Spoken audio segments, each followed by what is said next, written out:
Hello, welcome back. Today I will solve LeetCode 1631, Path with Minimum Effort. You are a hiker and you are traveling in a 2D grid. Starting from the top left position, you're going to the bottom right position. The valid move in the grid are right, left, up, and down. For example, if you land here in the middle, then your next move is the cells immediately above, below, on the left, or on the right. The value of each cell in the grid represents the height. And the task here is to find a route which requires the minimum effort. The minimum effort is defined by having a route where the height between the two consecutive cells has a minimum difference. Let's take a look at one of the examples they provided. For example, for this grid, the minimum effort path is the one that's highlighted. For this path, let's find the difference between consecutive cells on the path. The difference between this one and this one is 2. And this one is also 2. And between this cell and this cell is 2. And also the difference between this cell and the end cell is also 2. The maximum absolute difference here is 2. Now let's take a look at another path here. The difference between this cell and this cell is 1. And this cell and this cell is 0. And so is this cell and that cell. But the difference between this cell and the end cell is 3. So the maximum absolute difference in this path is 3. The previous path is the better path. There are several different approaches to this problem. Today we will deploy Dijkstra's algorithm. Each cell in the grid can be seen as a node on a graph, and the absolute difference of height between the consecutive cells can be seen at edge weights. And since all the edge weights are positive and they're different from each other, this satisfies the conditions where we can deploy Dijkstra's algorithm.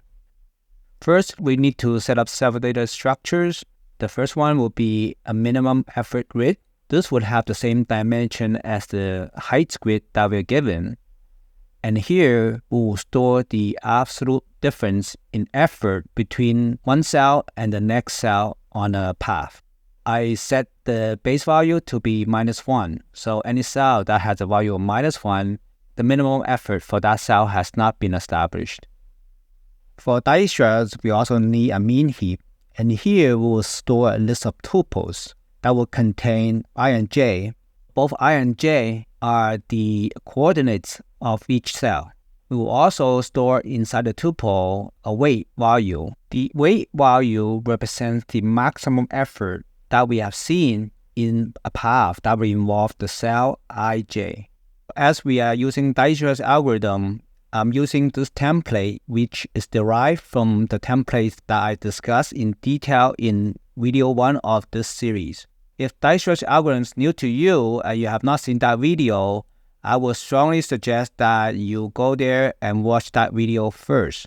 I left the links to that video in the description below.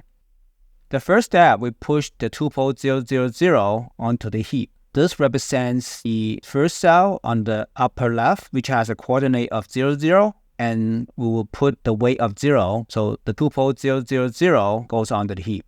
Now we are inside the while loop. We're taking the top item of the heap, which is 000. The weight value here is 0. And now we do an update on the minimum table for the weight, which is 0. Next, I will get all the neighbors of the cell 0. And in this case, the neighbors are 01 and 10. For 01, we would look for the difference in height from this cell to the last cell. The difference in height is 1. In this slide, we compare this value of 1, which is the new weight, compared to the weights here. 1 is bigger than 0, so the tuple is 0, 1, 1. For the cell 10, again, we calculate the difference in height, which in this case is 2.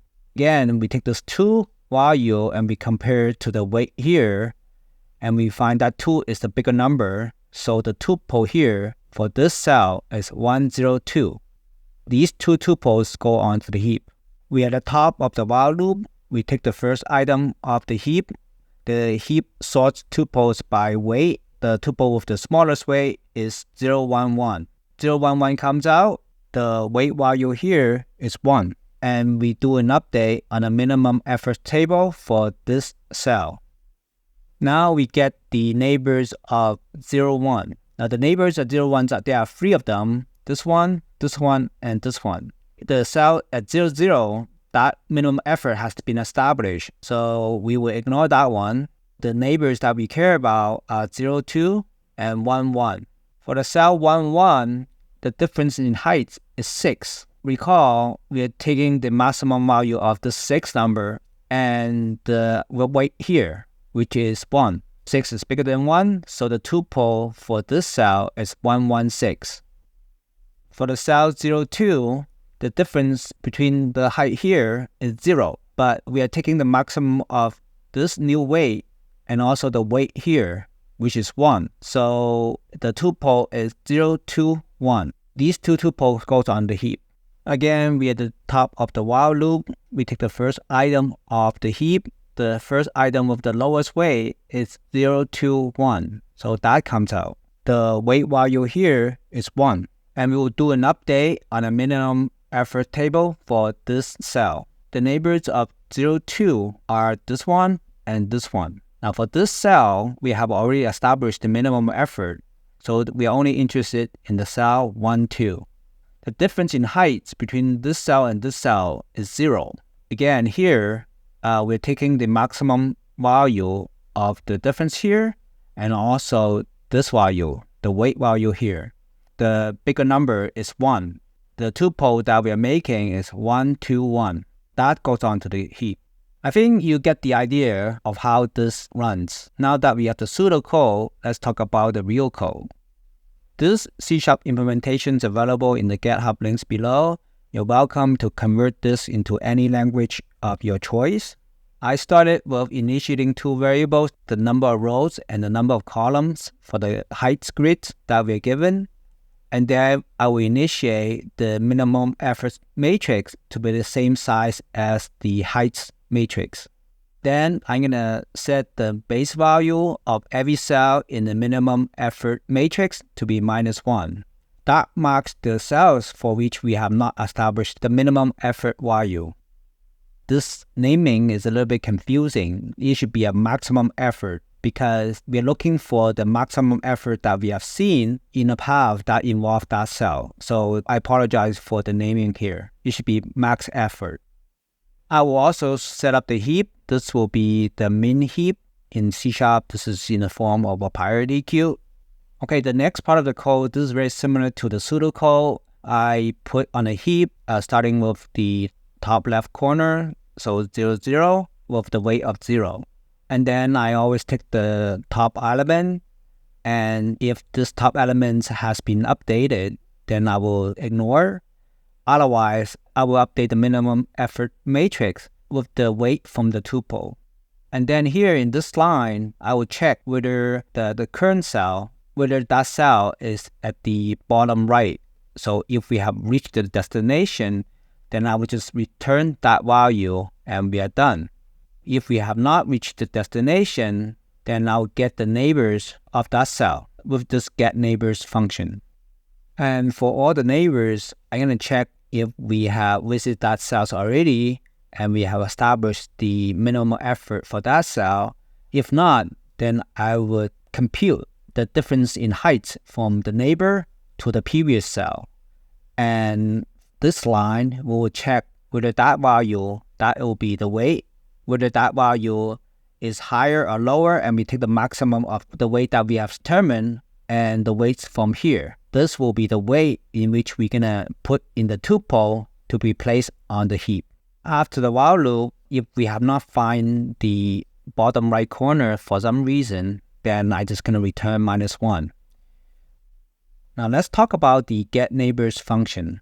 The wallet moves are left, right, up, and down. So basically, I take the graph and I take the I and j value which we're going to pass in, and then I just going to generate the 4 wallet move that is possible from that cell.